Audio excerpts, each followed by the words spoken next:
நாங்கள் ஏற்றுக்கொண்ட கொள்கை நிலைப்பாடுகளுக்கு முரணாக அமையாமல் இருக்க வேண்டும். அப்படிதான் நாங்க அது எந்த முடிவும் எடுப்போம். அதாவது இந்த தேர்தலை பொறுத்தவரையில் என்னுடைய பார்வையில், மற்றவங்க எப்படி பார்க்கறாங்க எனக்கு தெரியாது,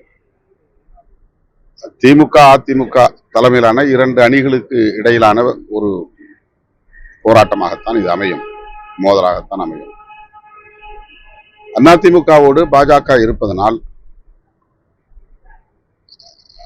அதை வீழ்த்த வேண்டிய ஒரு தேவை இருக்கிறது.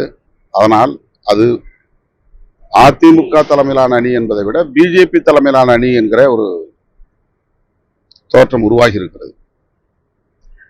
அவர்களும் அதை திட்டமிட்டு பிஜேபி தான் இதை லீட் பண்ணுதுன்னு திரும்ப திரும்ப அமித்ஷா வச்சு பேசிட்டு இருக்கிறாங்க.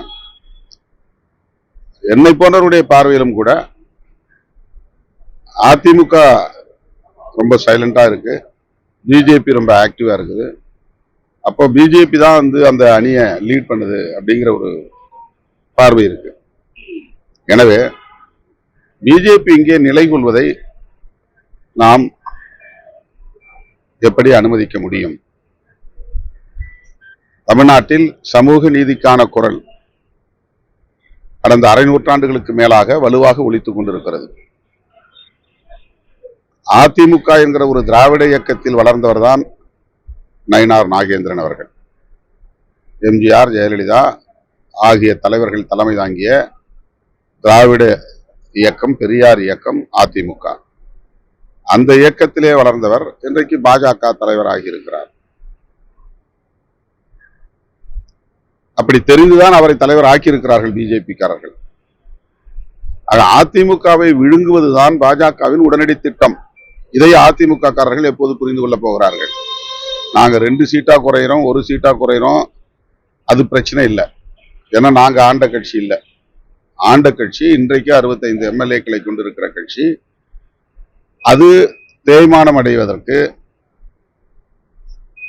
அதிமுக உடன்படுகிறதா? பாஜக அப்படி ஒரு செயல் திட்டத்தோடு இயங்குகிறதா இல்லையா?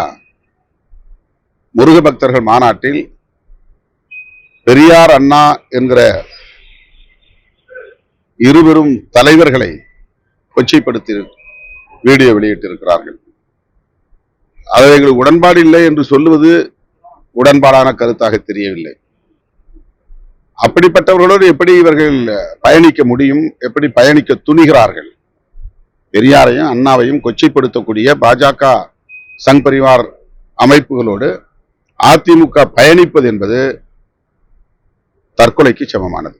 அதே போல நீங்க அதே மாதிரி இன்னொரு விஷயம் குறிப்பிடுறீங்க, பாமகவும் பாஜகவும் இருக்கிற கூட்டணியில விசிக நான் தற்பொழுது திமுக கூட ராமதாஸ் பேசுவார் அப்படின்னு இருக்காரு.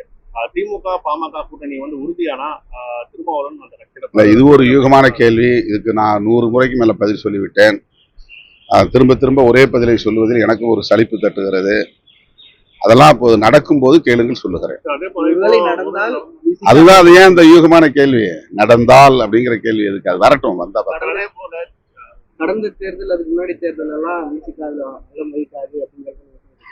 ஆனா இதுக்கு முன்னாடி 100 முறை சொல்லிட்டேன். நீ இப்ப 101வது முறை நீங்க சொல்லுங்க.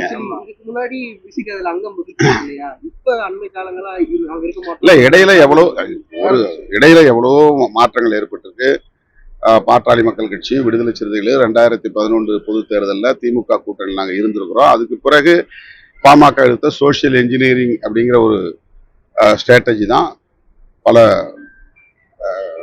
பாதிப்புகளுக்கு நாங்கள் ஆளாக நேர்ந்தது, அவதூறுகளுக்கு ஆளாக நேர்ந்தது. தனிப்பட்ட முறையிலே என்னையே குறிவைத்து கூலிப்படையினர் சுற்றி வளைக்கிற நிலையெல்லாம் உருவானது. அந்த மாற்றங்களுக்கு பிறகு நாங்கள் எடுத்த ஒரு நிலைப்பாடு, அதுல நாங்க உறுதியா இருக்கிறோம், அவ்வளவுதான். அதே போல எப்பொழுதும் திமுகவை எதிர்த்து ஒரு அரசியல் செஞ்சா அவர் பிஜேபி அந்த மாதிரி சொல்றது வழக்கமா இருக்கு. அதே போல இதுக்கு முன்னாடி கமல் அரசியல் போற போது அந்த மாதிரி தான் சொன்னாங்க. ஆனா தற்போது கமல் திமுக கூட்டணி தான் வெற்றியா இருக்காரு. ஒவ்வொரு முறையும் ஒருத்தர் இந்த மாதிரி பிஜேபியோட பி டீம்னு சொல்றது பாக்குறீங்க. அவங்க பேசக்கூடிய வலதுசாரி அரசியலுக்கு துணை போகக்கூடிய வகையில செயல்படும் போது இந்த விமர்சனம் வருது. இது திமுகவை எதிர்க்கிறதுனால மட்டும் கிடையாது, திமுகவை எதிர்க்கிறதுனால மட்டும் இல்ல, பாரதிய ஜனதாவுடைய செயல் திட்டம் என்ன? பெரியார் எதிர்ப்பு. பாரதிய ஜனதாவுடைய செயல் திட்டம் என்ன? அண்ணா எதிர்ப்பு. பாரதிய ஜனதாவுடைய செயல் திட்டங்கள்ல எது முதன்மையாக இருக்குது? திராவிட கட்சிகளை அழித்தொழிக்கிறது, கழகங்கள் இல்லாத தமிழகம் அப்படிங்கிறது. இப்ப அதே அரசியலை பேசினா அப்புறம் பி டீம் சொல்லாம எப்படி சொல்ல முடியும்? இது வெறும் திமுக எதிர்ப்பு கிடையாது. சமூக நீதி அரசியலுக்கு எதிரான அரசியலை பிஜேபி பேசுது. அதே அரசியலை மற்ற வேற பேர்ல வேற வடிவத்துல பேசுறாங்கன்னா அதை நம்ம எப்படி பாக்குறது அப்படின்னு ஒரு கேள்வி எழுது இல்லையா? அதுல இருந்து வர்றதான். இப்ப கமல்ஹாசன் திமுகவோட வந்திருக்கிறாருன்னா அப்ப அவரு தொடக்கத்துல பேசின அரசியல் இப்போது பேசுற அரசியல்ல ஒரு டிரான்ஸ்பார்மேஷன் நடந்திருக்கு, ஒரு மாற்றம் நடந்திருக்கு. அவர் இப்ப சமூக நீதி அரசியலுக்கு ஆபத்துங்கிறத உணர்ந்திருக்கலாம். அதனால முரண்பாடு இருந்தாலும் கூட முரண்பாடு உள்ள கட்சிகளோடு பயணிக்கலாம்னு ஒரு முடிவு பண்ணியிருக்கலாம். பிஜேபி எதிர்ப்பு, வலதுசாரி அரசியல் எதிர்ப்பு மிக முக்கியமானது. நாம மையவாதம் பேசி நடுநிலையா நின்றுட்டு இருக்க முடியாது. ஏதாவது ஒரு சார்பு எடுத்துதான் நம்ம அரசியல் பண்ண வேண்டிய தேவை இருக்கு அப்படிங்கிற ஒரு சேஞ்ச் அவருக்குள்ள ஒரு மாற்றம், பரிணாம மாற்றம் ஏற்பட்டிருக்கு. அப்படிதான் அதை நான் பார்க்கிறேன். கடைசி கேள்வி, பாத்தீங்கன்னா இந்த முருகன் மாநாட்டுல பெரியாரையும் அண்ணாவையும் ஒரு வீடியோ எடுத்தாங்க. பெரியாரை தன்னோட கொள்கை தலைவரை ஏற்றுக்கொண்டு விஜய் தற்போது வரை எந்த ஒரு அறிக்கையும் ஒரு கண்டனம் தெரிவிக்கிறார். இந்நேரம் அவர் வெளிப்படுத்தி இருக்கணும், அல்லது அவருக்கு ஆலோசனை வழங்கக்கூடியவர்கள் அந்த வழிகாட்டுதல் தந்திருக்கணும், ஒரு இன்புட்ஸ் கொடுத்துருக்கணும். பெரியாரை விமர்சனம் செய்த பிறகும் அவர் அமைதி காக்கிறார் அப்படின்னா அவர் உண்மையிலேயே பெரியாரை ஏற்றுக்கொண்டாரா, உள்வாங்கி கொண்டாரா என்பது கேள்விக்குறியாக இருக்கிறது.